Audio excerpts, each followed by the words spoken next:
Ladies and gentlemen, sisters and brothers, it's your boy Finn in the building. And today, what's the deal? We back for yet another stream for your mans. I'd appreciate it if I could get, a like and subscribe. It would definitely help me out. I just dropped a video. You don't have to watch it right now, but maybe when the stream ends or tomorrow morning or, you might already watched it. If you already watched it, hey, you're a GOAT in my book. But, yeah, man, just try and support the channel if you like the content.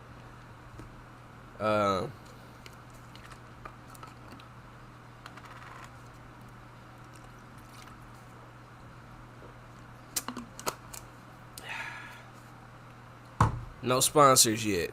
So, what we're doing today, just to keep it simple, I'm going to be playing domination, and I'm going to try to watch a couple of YouTube videos, or at least listen to them, I ain't really going to be watching them. But I'm going to at least try and listen to a couple of YouTube videos and see what they talking about. It's just a couple of joints that I'd normally be watching anyway. So I'm like, since I got to play domination, which is terrible, might as well, entertain myself while I'm doing it. The reason why I'm doing domination is because I had to do a couple of objectives that are going to take me being in a domination game. Like, I'm not going to be able to get 18 assists with a point guard in the game if it's not in domination. So I'm gonna have to do that. We trying to grind out this box. Greatest Era 90s edition. 10-pack box unsellable. Who's in this box? It's all these guys. So you got Chris Mullin, Pink Diamond. Let's scroll back. Matter of fact, I can just go here. So you got Chris Mullin, Pink Diamond. You got Derrick Coleman, Diamond. He's a big man shooter.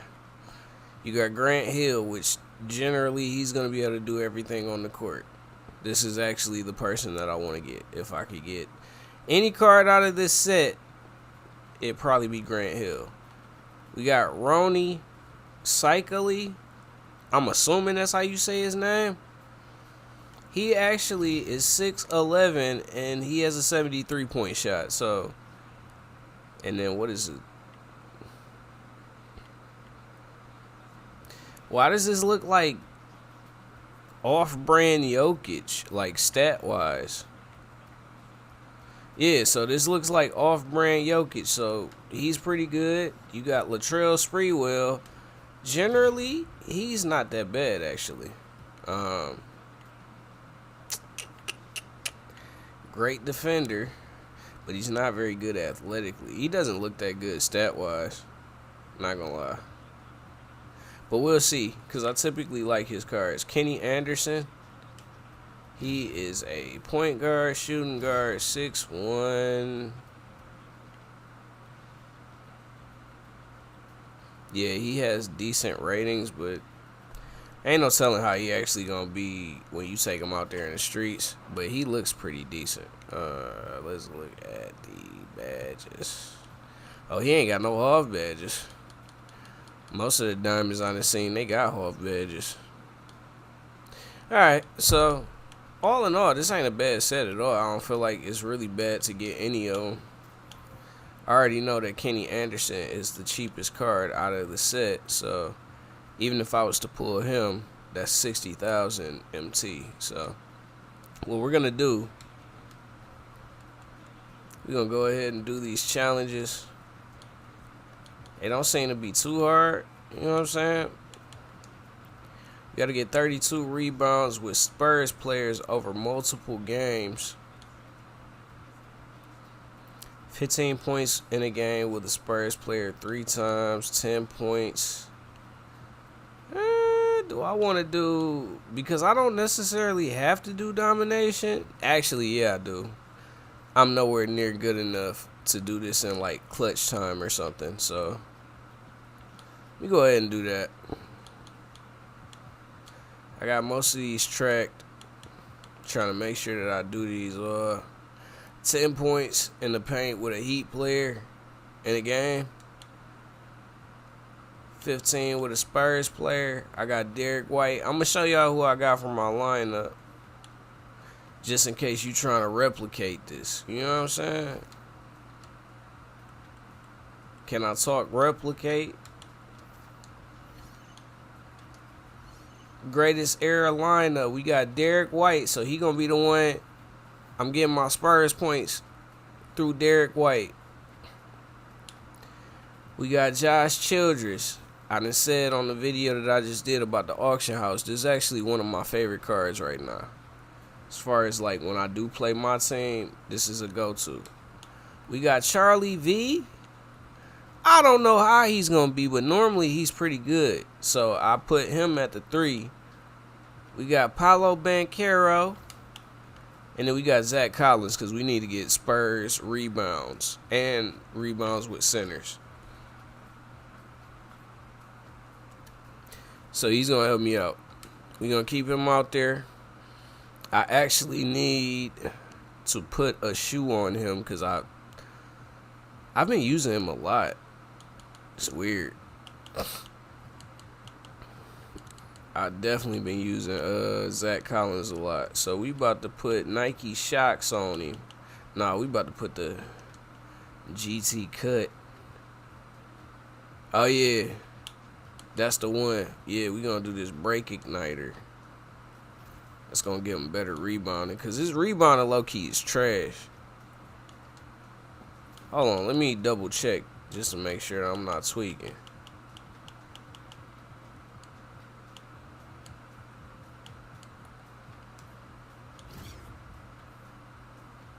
Yeah, I knew it, bro.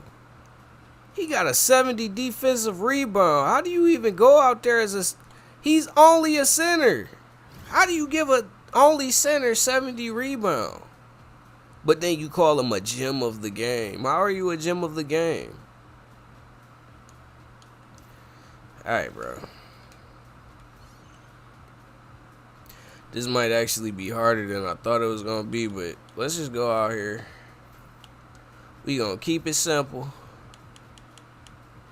We going to go against teams that can't shoot at all. And we just going to do pro difficulty.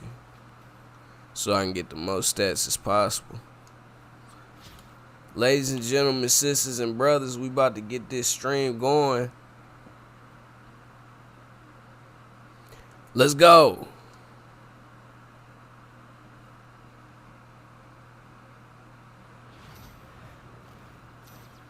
Oh, Cedric in the building.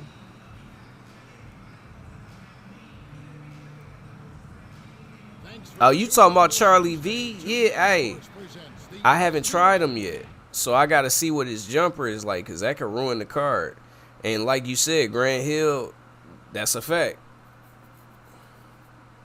All your you on point right now. That's all I can say.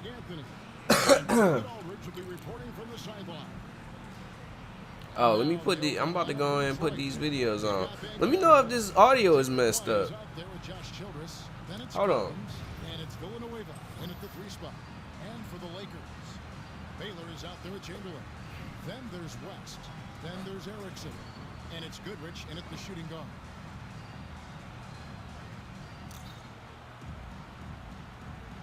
Here we go.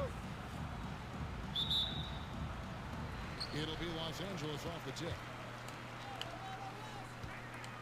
Oh, they got me going against Will, bro. And that one's good by Chamberlain.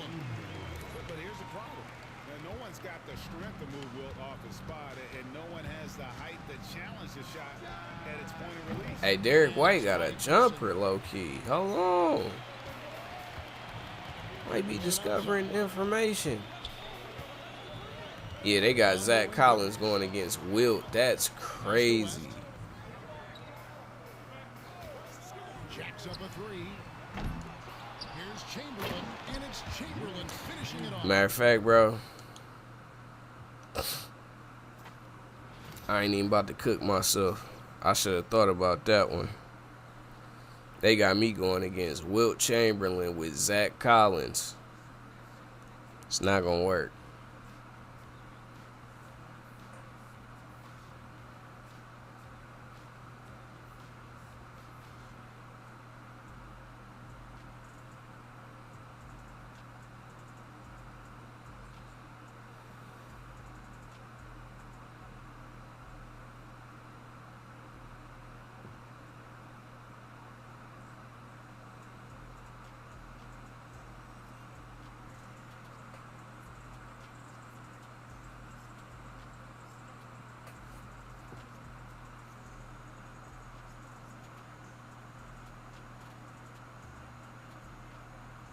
Alright, it don't seem like this is working. Hold on.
Why is my joint froze?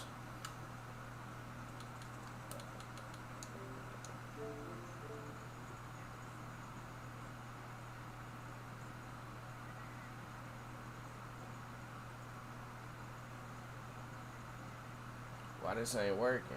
I'm confused.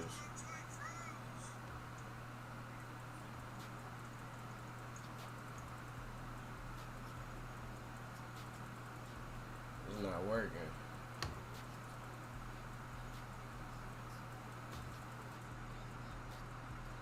Trying to, you know what I'm saying? I'm trying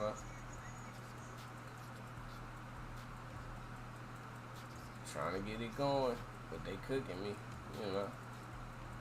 Regular stream information type thing, you know, you gotta pardon me. You know, I'm trying my best here. Hold on, man.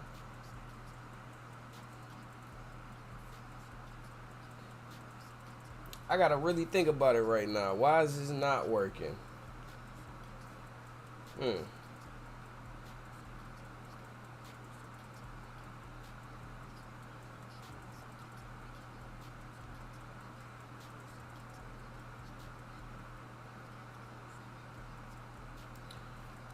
Let's see if this works.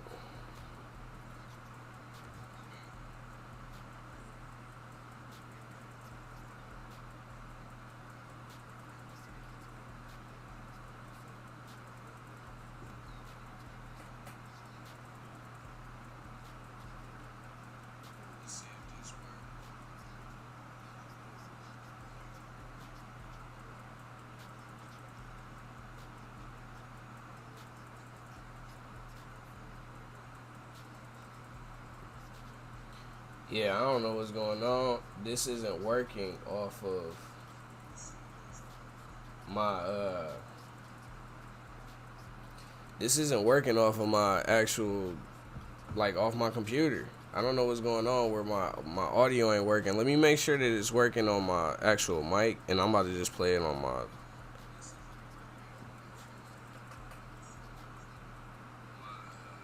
Alright, we here. Alright, so we just gonna have to do it the bootleg way, you know what I'm saying? I'm gonna have to play the audio off of the I'm gonna have to play it off the speakers. Off my crib speakers. Let's go ahead and do that. It's your boy Warlow back with another MyTeam video. And we're going to discuss the pack odds of why, like, I think the pack odds are a good thing for the milk. I've been seeing a lot of complaining stuff from JCs, even watching multiple pack opening videos, people not happy about the pack odds, which they are trash. Trust me, they garbage. They are. Y'all see my pack open, they're legit, for the most part, trash. But it is an overall good thing for the mode, overall. Okay. Let's just start off. So the odds today, for today's packs, like literally, they went from below 1% to 1.5%. Now, I know you're thinking, like, I watched JC video about, like, I like complaining about, like, these odds are they're just way too little, they're bad. Okay.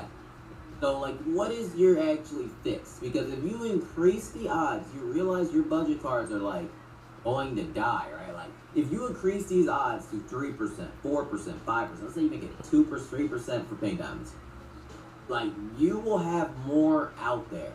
So, literally, now if you got a budget squad, you are going to run into a Mullin. You're going to run into Kareem Curry. Because be real, man, in the comment section, how many times have you played these cards? Like, even the pink diamond cards, like, how many times you really play them? I bet you, someone told me they literally only had to play LeBron one time out of 60 showdown games. Now, that opens the door for budget cards being good. That opens the door for so many good cards being, like, lower rated cards where you don't need. I mean, that's a fair point. Like, all right, hold on. I get it. But if you want to buy as many packs as you can, or if we going off the theory that I was putting forth in my video earlier where 2K is manipulating the market,